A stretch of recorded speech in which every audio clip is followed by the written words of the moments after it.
In this video, a CFO will answer the question about the tooth fairy that you've always wanted to know. But not that one. This one is far more interesting. Is the tooth fairy running a doomed business model? Now let's be honest for a second. There's no obvious revenue source. There's huge and rising global transportation costs. And there's a logistical daily delivery nightmare that not even Amazon can solve. And this is the only deep dive analytical review you're going to find about the tooth fairy on YouTube. So if you want to get to the bottom of it with me, let's dive in. So the first question you've got is, why do this video?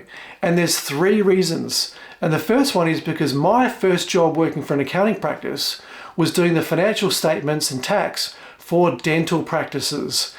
And let me tell you, dental practices are a great business. So that got me thinking when today, one of my kids had not one, but two teeth fall out on the same day. And one of my other kids has always wanted to be a dentist when they get older. And as a bonus, there are actual business lessons to be learned using the metaphor of the tooth fairy into businesses that as a CFO, we experience on a daily basis. And so here's what we're going to cover in the video. We're going to look at the business origins. We're then going to look at the competitor analysis and the global market of the tooth fairy. We'll look at the pros and cons of the business structure. And then we'll do an in-depth business model and financial analysis review. We'll follow that up with an overview of the movie business which the tooth fairy has gone into, as well as answering the question, is this an investable business? And finally, we'll cap it off with some of the bigger business model lessons that can be learnt by looking at the tooth fairy model. So we'll start by looking at the origin of the tooth fairy. And there's early local versions in Europe that date back around the 17th century, whereas the more modern traditions can be dated back to 1908 in Chicago. But then we go forward a little bit, 1927, and there's some global expansion going on. And this is when we've now got a lot of Western countries that start picking up on the tradition, especially going through from Britain and the US mainly. And that brings us to today, where we now have almost 100 years of the modern traditions of the tooth fairy. So let's jump into now the global competition review. Now, a lot of this is unverified, and if you know more about certain areas, leave a comment down below. But the tooth fairy does not have a global hold on the baby tooth market. For example, the tooth mouse tradition is a lot more popular in many other countries, areas like Spain, France, Belgium, Russia, through to Mexico, Peru, Chile, Venezuela, Colombia. And there's other local traditions that are completely different, like throwing teeth or burying teeth in areas like the Middle East and many parts of Asia. But the tooth fairy has grabbed a core part of many markets globally, and while some regions have slight variances on the tooth fairy, the broader concept is the same, and this covers areas like the US, Canada, Ireland, Australia, New Zealand, Switzerland in some parts, Sweden, Denmark, Norway, Netherlands, and Germany. But together, these markets represent only less than 8% of the global market out there. And the tooth fairy relies heavily on the North American market. The US represents 55% of the tooth fairy's market globally, whereas the North American market in total represents 61% of the tooth fairy's overall market. But if we look further, there's three main geographical locations where the tooth fairy operates. The first is in North America, the second is in Europe, and the third is Oceania. And I'm going to call this a continent distribution model that the tooth fairy's got, or a CDM, and we'll come back to that later. But now let's jump into the pros and cons of the business structure of the tooth fairy. And it's difficult to get a lot of factual information, so this is the best I've been able to find. Firstly, tooth fairy seems to be unlicensed and an unregulated business. There's no trace of any official corporate structure here or anywhere where the business is actually based in. And I'm going to suggest that it could even be operating under a mutualization or a cooperative type of business model here. So let's start with the pros. Now, let's assume that it's operating under a not-for-profit basis and potentially it's tax exempt. So we've got a good tax structure to begin with. And the other major pro is it operates a monopoly type business in its markets and it has a very established business model. It also operates a stable business and has no evidence over the decades of any leadership scandals. And if you want to check out my video on the Coldplay Kiss Cam scandal, I've got a link up above here. So some of the pros, we've got decades of experience, we've got a competitive advantage around our distribution model, We've got highly efficient logistics.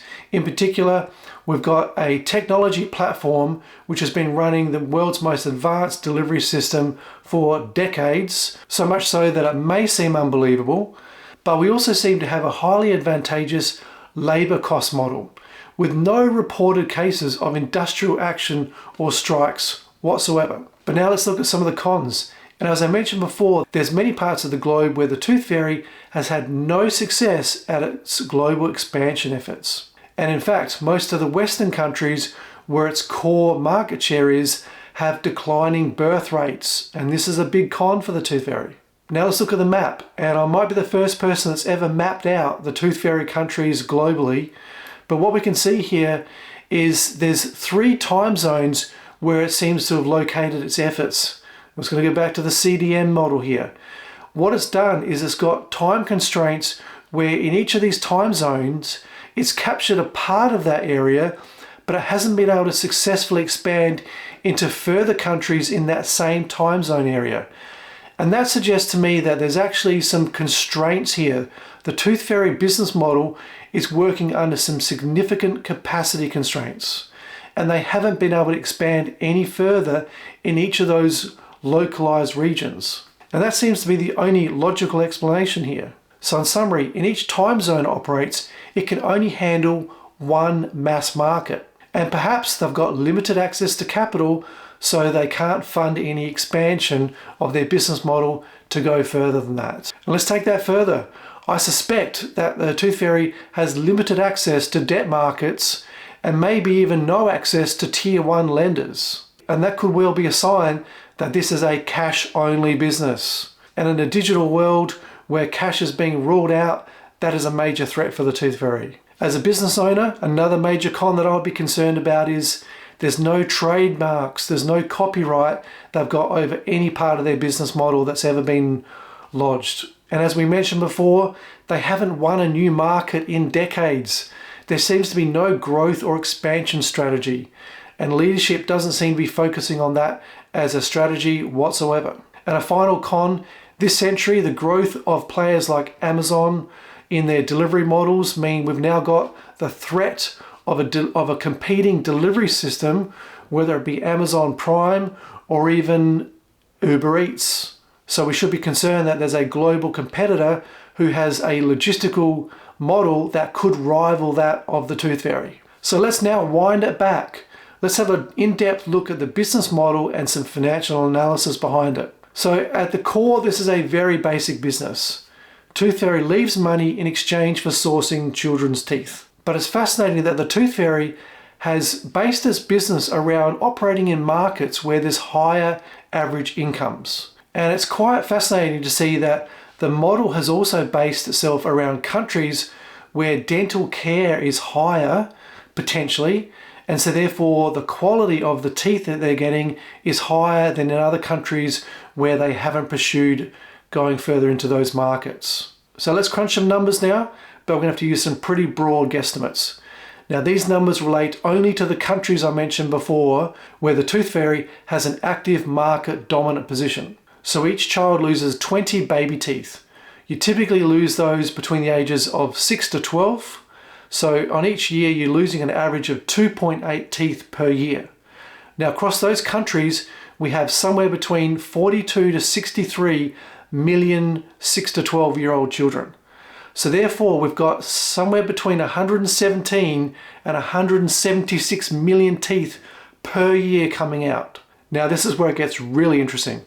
This means per night we've got somewhere between 320 and 482,000 teeth that need to be collected per night. Now before you think, hang on, that's a lot of teeth, where can they possibly be storing all those teeth? The weight of all those teeth might only be, for example, 100 kilograms. So we're not talking about a massive issue on the production factory side or the storage facility side. It's more about the logistics of getting around to all that in one night. But remember, we've got 3 major time zones and potentially we're using our continent distribution model. So we've got 3 bases that we're working from for that as well. So let's work out what the cost of all this is. Now the tooth fairy leaves money, collects the tooth, but we need a metric to be able to measure this by. And we're going to refer to this as the TAC, the tooth acquisition cost. And I've got some factual information here. Back in 1980, I remember it clearly, I got 50 cents for every tooth I lost. So let's put that forward into the inflation calculator, and we can see that 50 cents back from 1980 is worth about $1.96 in today, or we'll round it off to about $2 in 2025 money. And we're going to use this as our base level cost. But in some local areas, the TAC varies dramatically, and I have evidence, even in my own house, where I've seen the TAC as high as $5 per tooth. But for the sake of this analysis, I'm going to suggest that we're going to use a TAC of an average for $3 per tooth. And keep in mind, child loses 20 teeth, so that's a total lifetime customer TAC metric now of $60.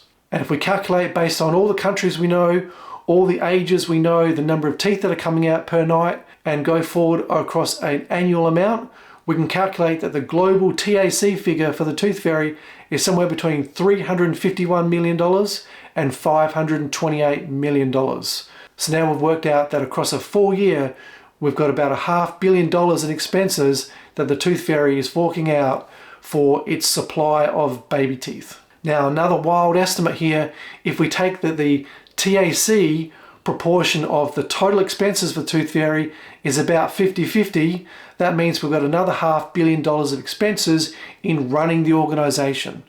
So that leaves us with $1 billion cost base for the tooth fairy. And if you want to benchmark to see, well, what sort of business does that compare to? Well, I had a look at something like Under Armour, the retail brand, that has a cost base more like $2.6 billion. So the tooth fairy is just around about a third the size of Under Armour. But a much closer benchmark to use is that of Popmart International, the maker of the Labubu doll. And that has a 2024 cost base of about $1 billion. So the Labubu business model for Popmart is about the same size as what the whole global tooth fairy business cost base could be. And there's the first nugget, because I don't think anyone's ever worked that one out before. So I know what you're saying. That part was the easy part. Anyone could have worked out that it was going to cost $1 billion to run the tooth fairy business. Where does the revenue come from? So I've come up with 3 possible options of where the revenue is coming from to fund this business. And the first one is hiding in plain sight. Let's think about all the medical specialists that are out there, ranging from your GPs, optometrists, hearing doctors, podiatrists, physios, chiropractors.